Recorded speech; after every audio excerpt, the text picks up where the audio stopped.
Welcome to episode 678 of the Entertainment 2.0 podcast, brought to you by thedigitalmediazone.com. I'm Josh Pollard. And I'm Richard Gunther, and this is the show that puts you in control of your favorite movies, music, shows, and games. We have a lot to talk about, Josh. We do. Some really fun topics. I'm really excited about the slate of news we've got. YouTube Premium Lite might actually maybe happen. Philips Hue light synchronization technology in a package that I might consider actually purchasing. Changes to Max's services for sports and news. Some updates to channels, at least for people like Richard who use it on an Apple TV. And reviews are out now for the latest Lenovo Legion Go S portable gaming handheld. So lots of news. Let's jump right into it. We're going to start with the YouTube news. I almost didn't include this story, Richard, because we frequently say, if it's a rumor, let's not talk about it. But then I saw that this is a rumor coming from Bloomberg, and if it's from Bloomberg, it's probably actually happening, right? Very likely. Yeah. So the rumor is YouTube Premium Lite will be coming to the US and other markets soon. And it's a little bit of a rumor because this is a service that is available in Australia, Germany, and Thailand. And it's been around since at least last year. They've been testing it down there. And the idea is that if they bring it here or when they bring it here, that it will give us that most videos will be ad-free. That's the main thing here. So how is that different from YouTube Premium in what you can currently get? Well, if you pay for YouTube Premium right now, you get 0 ads, period. You don't have them in regular videos, music videos, shorts, nothing. You can download them for offline playback. You get YouTube Music Premium and, a couple of other little features, but those are the big ones. And to get all of those features, you pay $13.99 a month. What do you get with YouTube Premium Lite? Well, we don't actually know because this is still in the rumor phase. But what it sounds like from what Google has been talking about is something pretty similar to what has been available in those test markets, which means music videos will still have ads. YouTube Shorts will still have ads. That doesn't bother Richard at all. And that you won't get YouTube Music Premium. So it is basically just... right. Like, that's a good thing, right? Yeah. So it's basically just YouTube without ads unless you're watching music stuff. So it's basically the version of YouTube for people who already have another music service, which would be you and me. Right. This is exactly what we have wanted and what we've been asking for. And one of the reasons that neither one of us is excited about paying a full price for YouTube Premium, because it comes with that music service that we just don't need. Right. So in addition to the things that we don't know about this, we don't know what it'll actually cost either. And that, of course, will play a big role in whether or not I sign up for it, for sure. There was a similar service available in Europe a couple of years ago, and it was €6.99 per month. So I don't know, like $7 a month. If it was $7 a month, seems reasonable to me. But if that was a couple of years ago, well, everything has gotten more expensive in the last couple of years. So if this is $10 a month for a single user, that doesn't seem like as good of a deal. No, that's a lot. I think $7 is a sweet spot.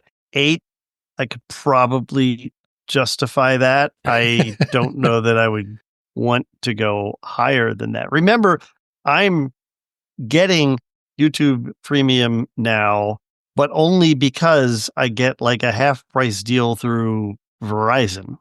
Oh, right. Yeah. So before this news even came out in the last couple of days, I was thinking about YouTube Premium to myself, and I thought, we're big Spotify users. We have the Spotify family plan at my house. And YouTube Premium, if you pay for the family plan, I want to say it's $24 a month. And the Spotify family plan is about $20 a month after taxes and all that stuff. And I thought, I don't know, for $4 more a month, would I cut Spotify and just use YouTube Premium with YouTube Music? And would the rest of my family be willing to do that?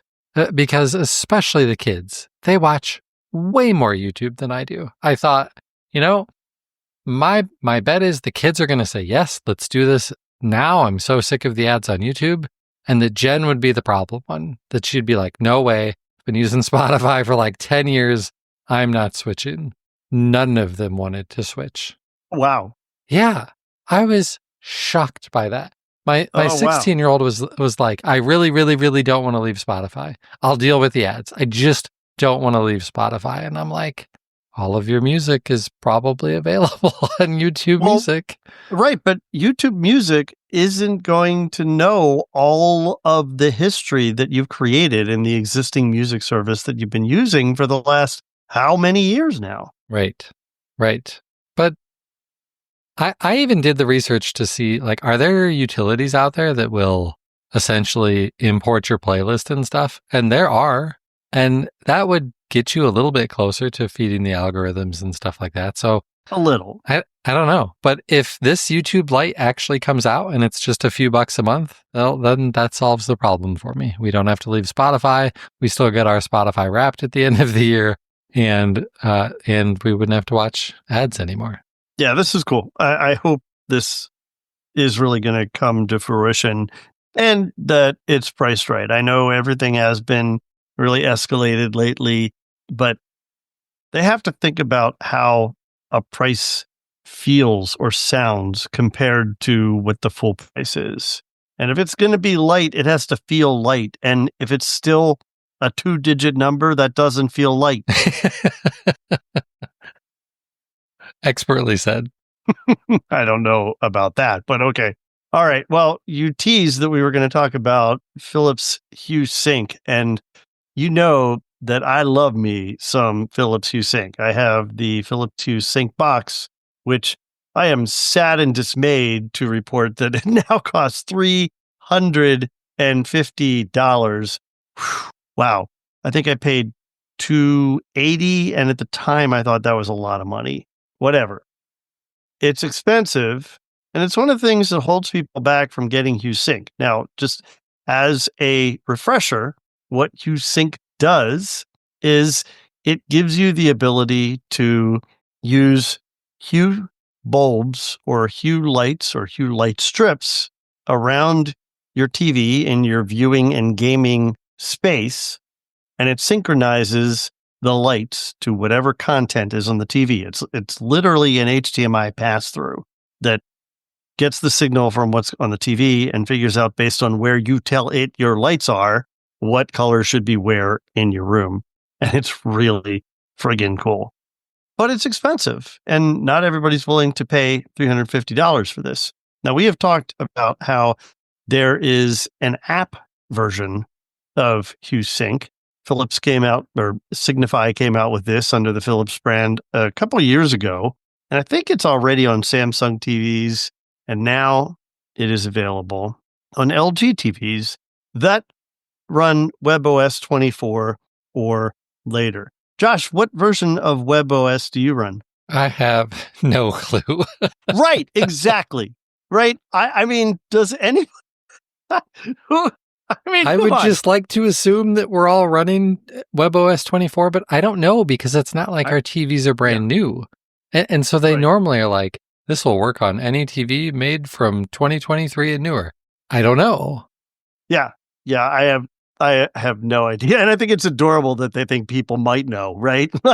But so you'd need, if this sounds interesting to you, then the first thing you need to do is find out, okay, well, am I running WebOS 24, or is my TV capable of running WebOS 24 or later? And if it is, then you can download and purchase the Hue Sync app. Now, we've talked about this app before. It's expensive, in my opinion. it's $130 for the TV app. You purchase it on your TV, and it's going to cost $130. One-time fee. Now, if that sounds like a lot of money, and to me, that sounds like a lot of money for an app, they have an alternative that you might think I would dislike. They have a subscription where you can pay $3 a month, and it'll work on up to 3 TVs. So for $3 a month, you get this on not one TV, like for the $130 that you paid to use one app on one TV, but you get the use of this app on 3 TVs. And if you do the math, you have to use it for more than 4 years, around 4 years, for this to break even. To me, that's like a no-brainer subscription cost. No kidding. Right. That is absolutely the way to go. So I'm impressed that they offer that. I think we have talked about this before, this whole $3 plan. But one of the things that fascinates me about this is now that they're on multiple brands, do we know if the on multiple TVs thing crosses brands? I haven't heard whether it does or not. I think I might have missed the news that this was on multiple brands of TVs. Yeah, I'm pretty sure this is already available on Samsung televisions. Oh, well, that would be very interesting. Because I completely missed it if it was announced for Samsung. Yeah, that's something we'll need to research. So, but regardless, for $3 a month, if you can actually just pay monthly, try it. If you have Philips Hue bulbs in your space, if you don't, put some and try it and see if you like it. I guarantee you. No, that's a hard promise to make, but I am fairly confident that you'll be impressed by the overall experience. I feel like the Philips Hue technology for syncing for content is extremely good, and it's pretty well tunable too. So you can adjust how intense it is. You can adjust how bright it is. You can adjust how quickly it responds to what's going on the screen. And again, this isn't just for what you're watching on TV. It can also be for gaming, which is a really cool experience because this is coming from what your TV sees. So if you're sending it content from a third-party source, then it's still going to trigger this synchronization. So yeah, this is cool. I think this is amazing. I've always liked the idea of the Hue Sync box, but hated the price. Right. It's always been way, way, way, way too expensive. And I had the concerns about well, this is an HDMI thing sitting in the middle of my HDMI chain. Is it going to screw up other HDMI things in the chain, like my soundbar and other things? And I am convinced that it does.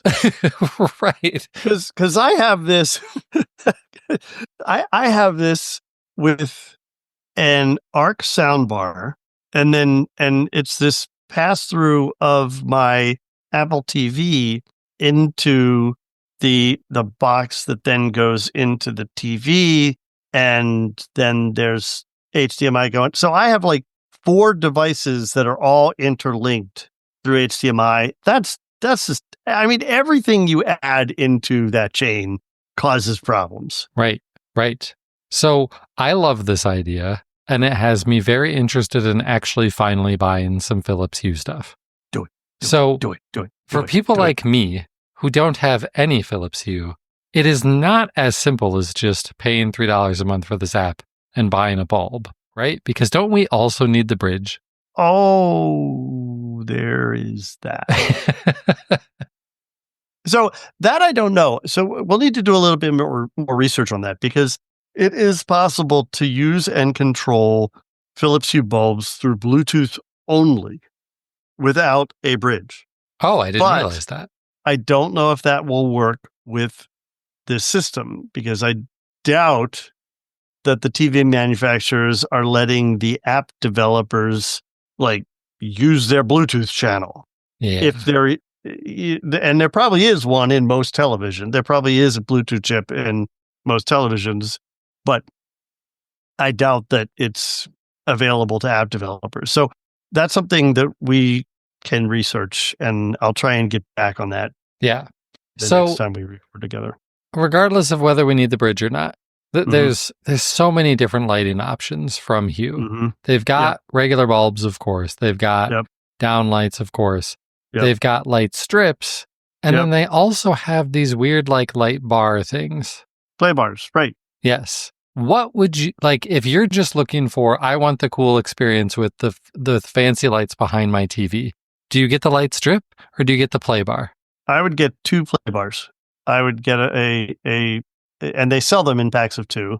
I would get a play bar for each side of the television. Each side, not like top and bottom. Yeah. Now, you could also look at these kits that they sell that are essentially pre-cut LED strips that are segmented, and you put them on the back of your television and then they project on the wall. But, this is Philips Hue, so they ain't cheap. Well, I mean, these play bars aren't cheap either. The play bar is $90. Yeah. That's all I have to say for that. Yeah, you're right. Yeah. It is. Because that is still the downside. It's still Philips Hue, which is the Apple of the lighting world. You pay for Philips Hue. Right. All right. Well, you and I should talk because I think we can figure something out that'll at least allow you to get a taste of this to see if you and your family like it. Yeah. Yeah. All right. Well, we will continue to dig into that, and especially including finding out if you do need the bridge device, because that could save people. I think that's $50 or $60 also.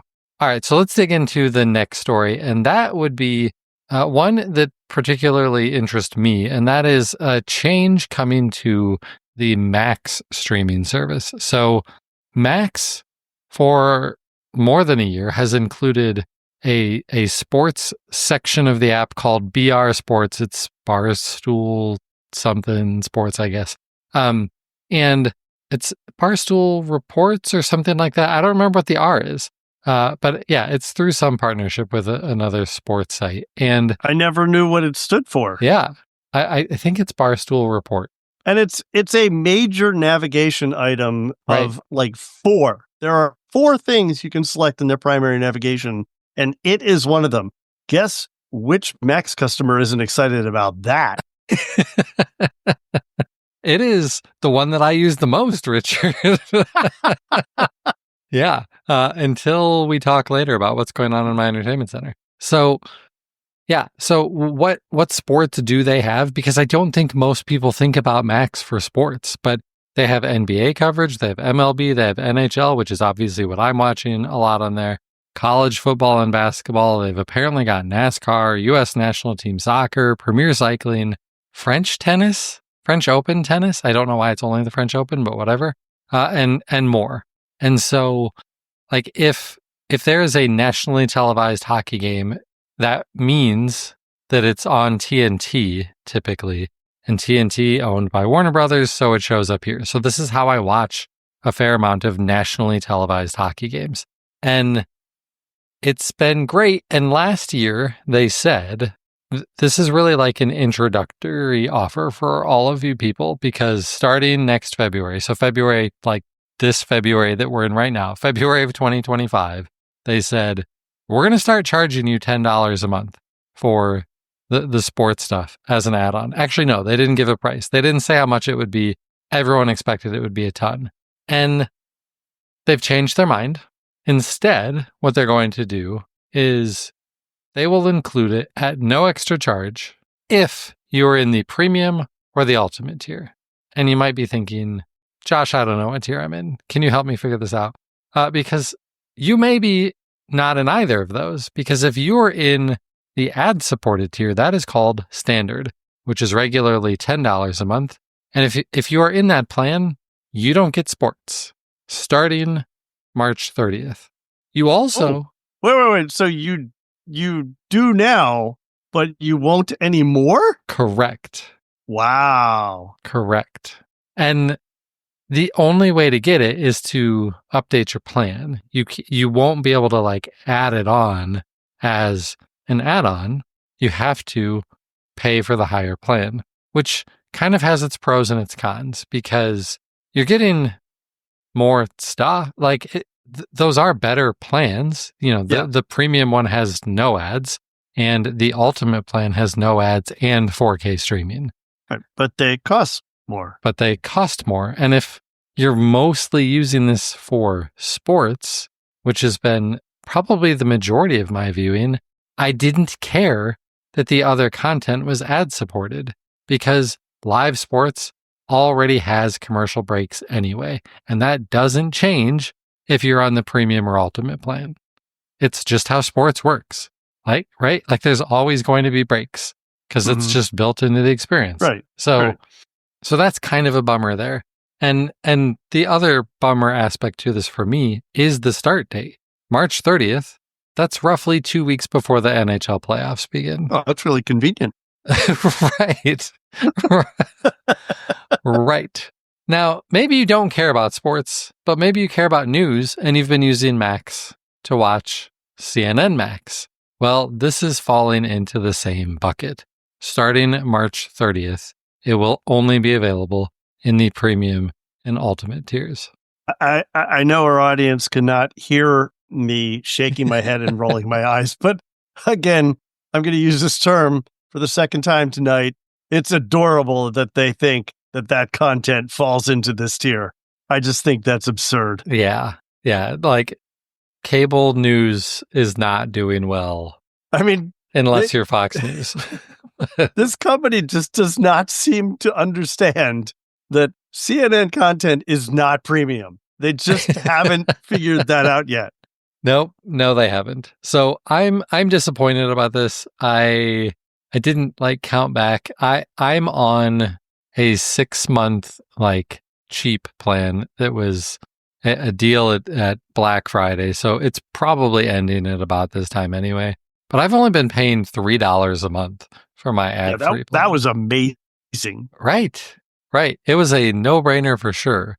And now I'm going to have to pay more because I think, crap. I can't remember what services have the NHL playoff games. I know that Max had some of them. But I don't think it was maybe it was ESPN. Well, I guess I'll have to figure it out in about a month. Or maybe not, because it's not like the Penguins will be in the playoffs. So maybe I won't be watching as much. So maybe at that point, you're like, Right. Goodbye, Max. So there you go. You've got about a month to figure this out for yourself, what you're going to do, but those are your options. So one last video story for you all, and this is especially for you Apple users out there. If you are in the channels ecosystem, you're using channels as your media storage library, similar to Plex. Maybe you're also using it for live TV through an HD Home Run tuner. Well, they've got a new version of the app available for you. It's channels 6.2 on Apple TV and iOS devices. Really, two main features. If you're on an Apple TV, you finally get Dolby Vision support. That's really cool. It is really cool. And it just works. You don't have to go in and tweak things and stuff like that. It just works. The other interesting feature, and I wonder if Plex has this, because I like the idea of this, you can stack your movies into franchises. So there's a whole bunch of Fast and the Furious movies, and they have kind of different names to them. Like there's Fast and the Furious, there's Fast 5, there's they got a little weird with a lot of the names. And so some of these movies can be hard to find based on how they name these things. Another good one would be Hunger Games, because I don't think if I remember correctly, it's not Hunger Games : The Mockingjay. I think it's just The Mockingjay, it is. Isn't it? No, Oh, okay. it is. They did do it correctly? Okay. Yeah, they did it correctly for them. But I mean, there are plenty of movies that this falls into. I mean, think about the James Bond franchise, right? I mean, every movie has its own name and they're unrelated in any way. So this is a very, very smart move. I'd love to see something that is this simple on Plex, as you just alluded to. The only way that you can really do this on Plex is to categorize them. And then if you want them stacked in proper order, you also need to make sure that you have a sorted name for each title that includes the number that where they fall in the sorted name so that they show up properly when you categorize them. So this is a nice feature. I'd love to see this get adopted elsewhere. Get adopted elsewhere is a really polite way of saying, I hope Plex steals this feature from channels. Well, I mean, I think everything could benefit from this. I don't know that MB has a feature like this at all. I mean, frankly, this is a problem everywhere. It wasn't really until even recently that you could do this on IMDb. So I think that this is, as companies realize the value that franchises bring their entertainment business, I think this is just only going to become more and more relevant. Yeah. Yeah. And for those of you wondering, how does this impact the Marvel Cinematic Universe? Do I just get a collection of like 25 movies? There was at least one in the screenshots in the news article, and it looks like it's smarter than that. Like there is an Iron Man franchise that has the 3 Iron Man movies and stuff like that. So that sounds better than just trying to throw all 25 of them into a franchise. That would be not great. Interesting that you say that, right? Because that's what I've done. Because I feel like that's the only way to handle it in Plex. I want all of my Marvel Cinematic Universe movies. Wow, that's a mouthful to say. All accessible together, or I want to be able to go to all of them and say, "Hey, I want to watch one of these." Yeah, and to put them in release order. Well, and again, then you get back into your sorting thing. Right. Exactly. So cool feature for channel 6.2. I assume that the franchise feature is more than just Apple TV and iOS, but I guess I didn't verify. But the Dolby Vision thing is definitely more for you Apple TV users. iOS. Yeah. tvOS. Yeah. So last story of the night, it's a gaming story, and this is about the Lenovo Legion Go S. So this is the latest big name handheld gaming PC from Lenovo. Obviously, we talked about it in our CES episode when it was announced. This is the first version. There will be multiples, but the first version is interesting how they chose this one. So let's talk about the good things. The reviewer, we're going to link to Polygon's review of it, but they're all saying pretty much the same thing. It's an exceptionally comfortable device to hold. The reviewer at Polygon said it's the most comfortable handheld he's used. So that's really nice. It is more powerful than the Steam Deck. Steam Deck is 3 years old at this point. It has trigger locks for you first-person shooter fans. That's kind of awesome. That's a feature that even on, like a $500 Xbox, you don't get that unless you pay for the $150 Elite controller. So trigger locks on the controllers. It has a nice looking 8-inch screen. So 8 inches bigger than like Steam Deck and some of those other things, a little bit smaller than the Legion Go.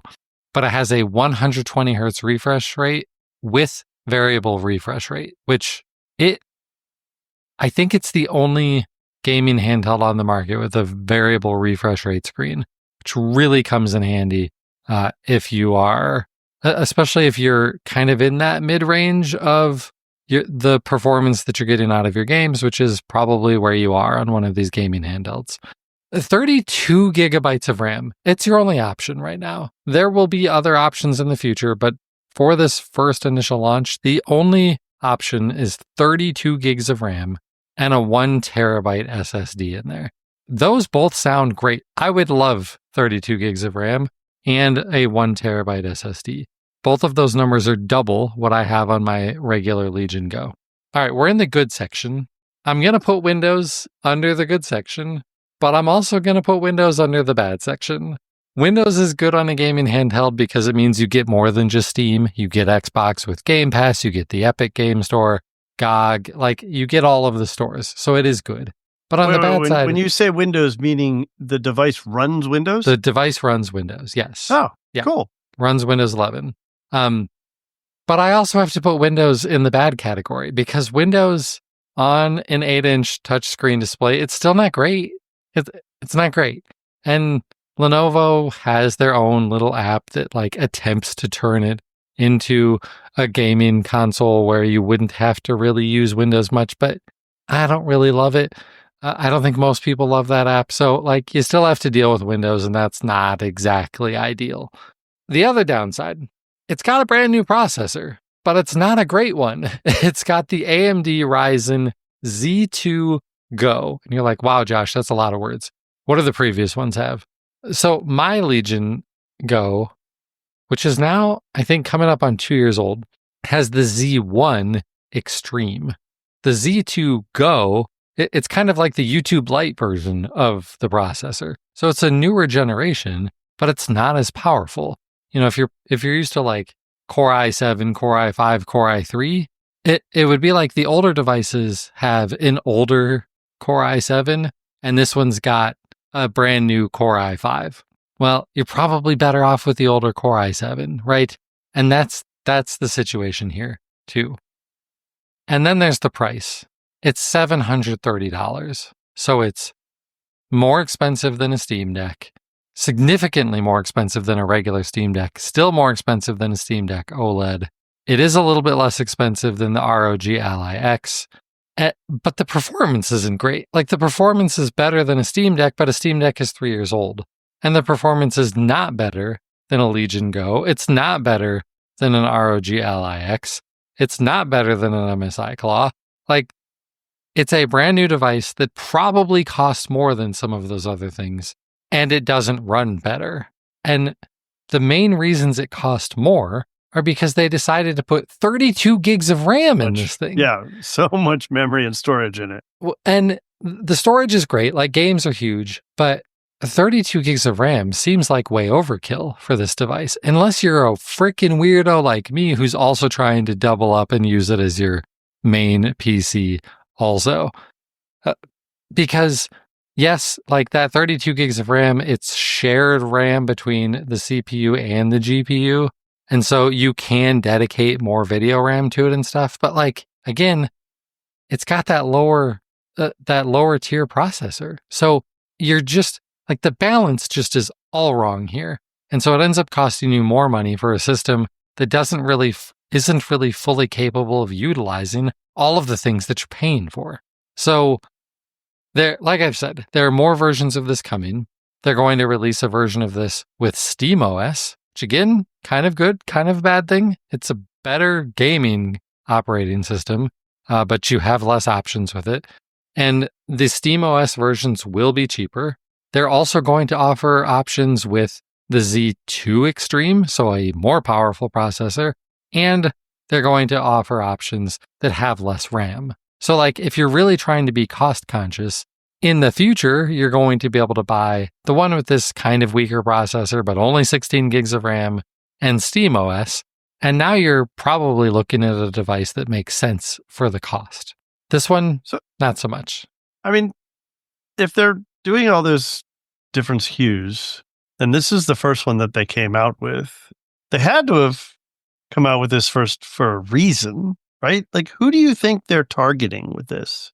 I wonder if they came out with this one first for two main reasons. I think the first one is, I don't think the SteamOS version is ready, because this will be the first device running SteamOS that isn't a Steam Deck.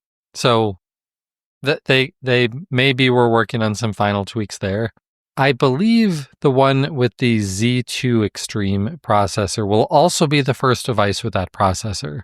So I wonder if this lower tiered processor was also just ready sooner. So maybe that's me giving them the biggest benefit of the doubt in every case. Because other than that, I can't think of a good reason of why they made this one first. Unless they were just like, here's a SKU that we know won't sell unless we make it first and the only option. I don't know. That does not seem like a winning strategy. No, it doesn't. No, it doesn't. So skip this. wait for some of the other options that are coming soon. Like the next ones will be available in April. So if you can hold out a little bit longer, wait until then, or maybe don't and just buy an older device. The Legion Go is still great as long as you don't mind the bigger size. The Steam Deck is still good, but if you're playing brand new AAA games at this point, Steam Deck is starting to get long in the tooth. And then, of course, the ROG Ally X is top notch. So you've got other options, or wait to see what the other versions of this will look like. All right, Richard, let's get into what's going on in our entertainment centers. All right. I think I mentioned I was going to be at our rental property this week. So I am on Google TV. I do like it. Every time I use it, I think, why doesn't Apple TV have a live TV component? It drives me crazy that it still does not. Makes no sense to me.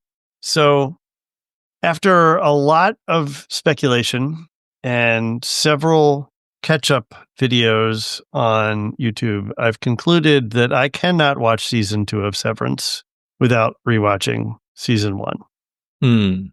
Because I just don't remember enough. So I think you had recommended that I rewatch it. I know several other friends had recommended that I rewatch it, so I am in the process of rewatching that and enjoying it.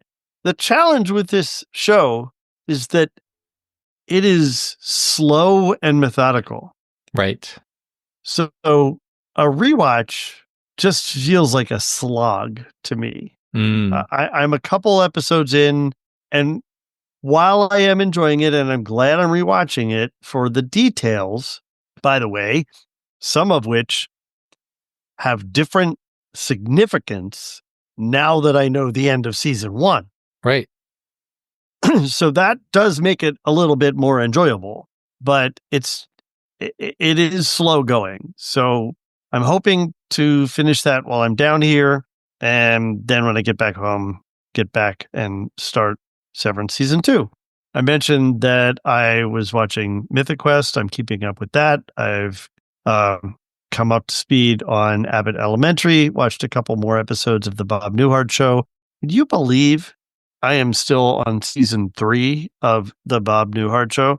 This is what happens when you put out 26 episodes a season. This was back in the day when half of the year you saw original episodes every night it came out, and the other half of the year, literally exactly half of the year, you saw reruns of the episode because they made only half a year's worth of episodes. And at the time, we thought that was terrible. Right. Now, Severance is 10 episodes and you wait 3 years for season 2. Right. Curious how many listeners are looking up rerun. All right. I think I mentioned that the new season of The White Lotus was coming out, and I am very excited about that. So I am now watching that. I've only seen the first episode before, or so far. The second episode is already out. Also, just this season, for the first time for this show, HBO came out with an official White Lotus podcast, and I'm really glad they did. And it is great. And it's a catch-up. It actually focuses on some of the stuff from the first few seasons in the first few episodes so that you can come up to speed and understand all of the history and how we got to where we are. So it's not like per episode they have an episode of this, but like the first 2 or 3 episodes were about the first season. The next 2 or 3 episodes are about the second season, and then they're diving into the new stuff. So really, really good, and I'm thoroughly enjoying that. I have friends here staying with me while I'm down at the rental place, and they're both serious foodies. And one of them grew up in Chicago, and somehow neither of them have seen The Bear. I'm like, what are you doing with your lives? So at my recommendation, they have started watching The Bear while they're here. And I am more than happy to rewatch it from the beginning as they're watching it. And wow, I love that show so much. And again, seeing it the second time, I'm catching stuff that I didn't catch the first time through and absolutely loving it. We're halfway through season 1 and they're watching some now while I'm here recording. So I'm going to have to go and catch up tonight. So I'm up to speed with them, but it's such a good show. It's such a good show. I don't remember if your family watched this or not, or tried to. No, I don't even remember what it is. I remember hearing people rave about it, but I don't even remember what it is. It's a show about a chef in Chicago, and it's on Hulu. You're not selling it for me, other than the fact that it's on a service that I've got. It is wonderful. It's so well done. Absolutely loved it. And I'm not a foodie, and I don't really watch food shows or Food Network or anything like that. And I think I probably mentioned on the show that I don't like to cook. I like smart homes and smart kitchen stuff because it makes it easier to cook, not because I like cooking. So I'm just loving the story and loving the way they tell the story of the chef trying to turn around a family business and turn it into a restaurant of his own. And it's just phenomenal. Also, as before, lots of YouTube, lots of news. I have not yet had a chance to watch the 50 year anniversary of Saturday Night Live yet. And I still want to watch that, but I understand it's 3 hours, which is a lot of hours. And I don't like sometimes sitting down for a movie because it's 2 hours. Right. So I'm not sure how I'm going to get myself there, but I do want to watch it. I feel like I should watch it. And everybody that I know that watched it said that they thoroughly enjoyed it. So I might not even just do it segment wise on YouTube. I might actually watch it in order. Oh, right. But I mean, you could still kind of treat it like a mini series and watch like an hour of it at a time. That's true. That's true. Because I mean, it is, of course, a sketch show. Right. Exactly. So, it'd be like watching 3 sketch shows. Exactly. Which is totally fine. You have my permission, Richard. Oh, thank you. Also, I'm still trying to do the math on why its 50th anniversary episode is at the beginning of. It's not even at the beginning of the season. It's like at the beginning of this year, even though their first episode, I think, was in the fall 50 years ago. So I don't know what that's about. That's like Disney doing the whole 100th anniversary thing for a year and a half. Yeah. All right. That's it for me. How about you, Josh? Okay. Games and TV for me. On the gaming side, a little bit of a brief story. It is the end of February, and I live in the upper Midwest. And everybody in the upper Midwest, we get really tired of winter by this point. We all just want some sunlight. We want some warmth. And I was talking to my wife, and I said, we're both kind of struggling with winter, but I'm struggling for another reason. I miss racing my car. I haven't raced my car since like October, and it's not going to happen again until like May. I need some racing. And so I did pull out Forza Motorsport just to do some racing. And so I spent like Sunday evening playing some Forza because I miss it so bad. Yeah, that's it. For Forza, like there's really nothing special going on or anything. I just needed some racing in my life, and I haven't played it in forever. What's funny is I don't know that we've ever talked on the show. I mean, I know this, of course, but I don't know that we've ever talked on the show about the fact that you do race. Yeah. Like for real. We're not talking about digitally. Right. Like the actual car that is parked in my garage. I do take out on, to race against other people. So like street races. Not street races. That's not what we're talking about. This is all legit, legal, safe stuff. Yeah. Yeah. Yeah, this is not me like living my Fast and the Furious dreams or anything like that. No, none of that. So, yeah, so I missed that. But I teased last week that I had purchased The Last of Us Part 2 for my PlayStation. And so I got that. I had forgotten the experience that I had at the very end of playing Final Fantasy VII Remake on my PlayStation. I don't know if you remember me telling this story either. I had finished a few months ago Final Fantasy VII Remake on my PlayStation, and right at the very end, like it is a big cutscene at the end, 5-ish minute cutscene at the end. And all of a sudden, my TV starts like flickering off and on. Oh, yeah. I do remember this. Yeah. Yep. Yeah. And so I ended up having to watch that final cutscene on YouTube because I couldn't actually watch the whole thing on my PlayStation. And you'd have to like play through again to be able to see it or something stupid like I'm not that? sure, but I just didn't want to deal with it. So, Yeah. right. So I haven't even turned my PlayStation on since I finished that. So I get the disc and I go to install it. And about a minute into having my PlayStation on, the screen starts flickering. And like it keeps getting worse, like to the point where it would show 10 seconds of blackness to every 1 to 2 seconds of seeing the screen. Oh. And I'm just like, I really hope it's like the HDMI cable or the HDMI splitter, and that it's not my PlayStation 4, because I'm not buying another PlayStation 4 right now.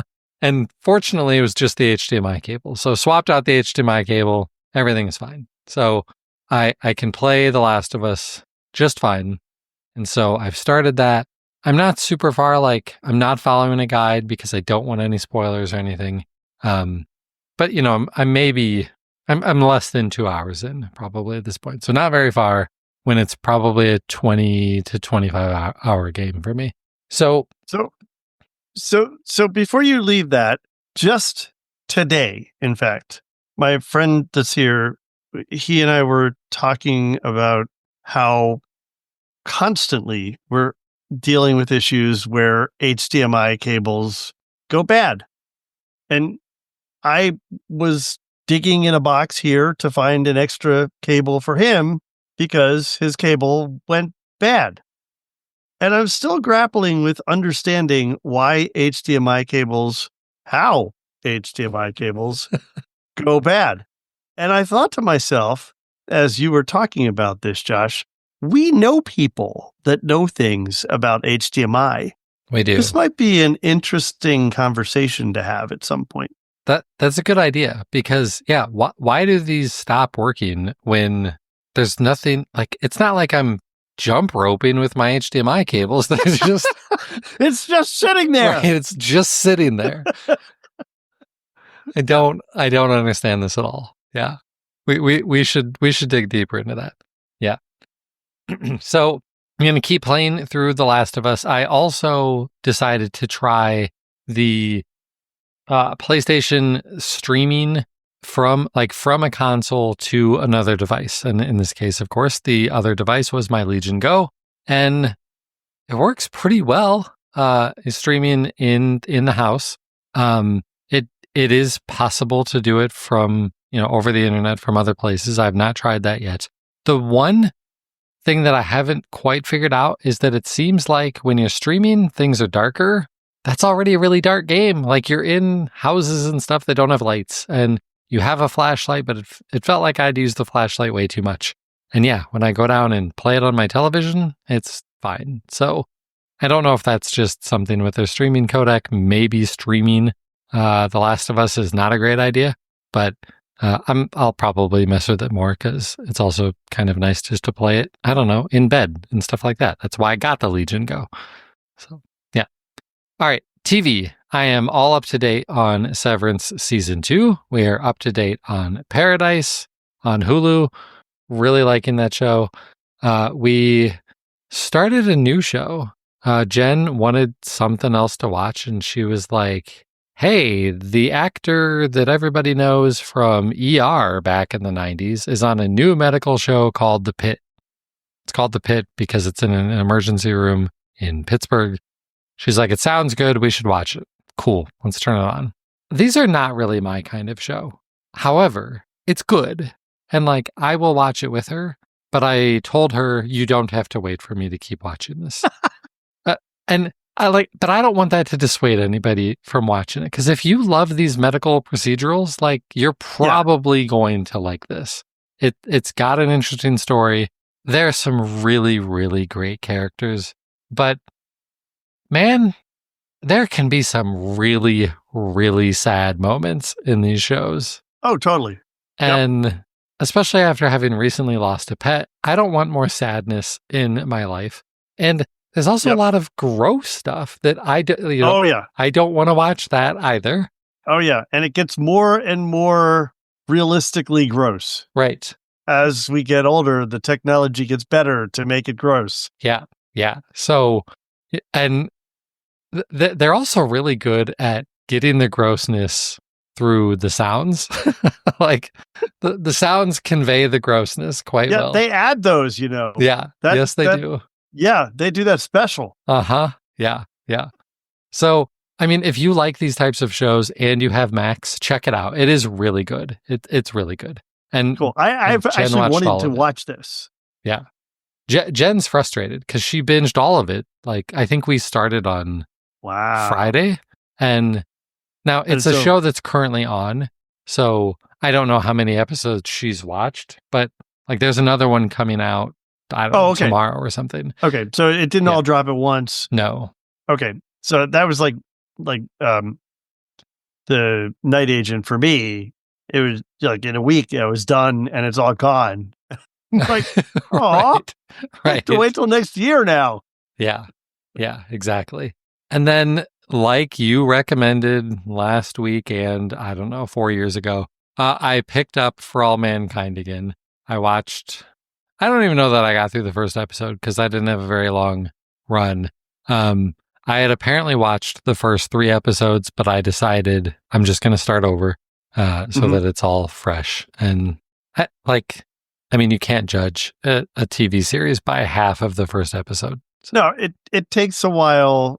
This is a show that takes a while to get into, but because of the twists and how they introduce them into the history that you know and make it feel like a parallel universe, it's really kind of cool.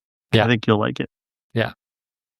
All right. So that is what is going on in my entertainment center. So that's going to do it for this week. So if you want to get a hold of us, there's a lot of ways you can do that. Our email address is entertainment20@thedigitalmediazone.com. We're on socials, at Josh Pollard for me on Twitter and Blue Sky. Far more likely to see me on Blue Sky than Twitter, but I am there.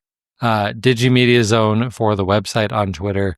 And Richard is Richard Gunther on Mastodon, and occasionally he's richardgunther.com on Blue Sky. Yeah, and I'm going to complicate that a little bit. Oh, boy. So we were talking about services that would allow you to cross-post. Mm-hmm. And I found one that will replicate my everything from Mastodon to Blue Sky and allow me to interact with it. The problem is that it's a different account than the one that I already have set up. So if you were to look for Richard Gunther on Blue Sky, you'll now find me that I'm 2 of the Richard Gunthers that exist on Blue Sky. And one of them says something like Mastodon bot or whatever. And that is me on Mastodon. And the other is me on Blue Sky. Now, the good news is that I very rarely post the same thing on both services. So if, like I taught so many of the people who followed me on Twitter, you're used to following multiple me's, this isn't really all that different. Richard, even in the heyday, there was really only What Annoys Me. The other accounts of yours on Twitter were not very commonly used. You were a very annoyed person on Twitter. Yes, I was. Yeah.